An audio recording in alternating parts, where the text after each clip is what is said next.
musculation bu yomboon ñëpp dañ koy def te ma indi la 4 exercices yoo mën a def boo bëggee liggéey sa gannaaw ci machine bii ngay commencé def lat pull down fii da ngay def 3 sets yu bokkul bis njëkk nga def 10 balaa ngay demaat nga yokk poids bi def 8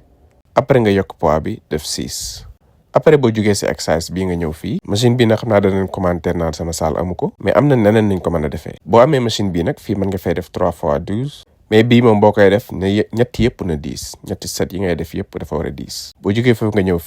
fii da nga fiy def 3 fois 8 ba 10 li si am importance mooy nga xëcc ci poids bi ba mu yëg si kaw nga téye ko bala nga koy wàccewaat loolu mooy tax nga koy yëg ci sa gannaaw booy def lii sa gannaaw di metti nag mooy li ngay def dafa 10 wàññil sa poids suñu dernier exercice bi mooy seated rows fii mën nga fay def 4 fois 8 exercice bii da nga koy xëcc ba mu xaw a laal sa biir nga téye ko après nga bàyyiwaat ko mu delluwaat fii tamit mën nga fay def lu 10 mais ak lu mën a doon na nga fexe ba mottali sa répétition yi ngay def benn bu nekk na nga dem ba 8 bu 8 yi yombee nga yokk sa poids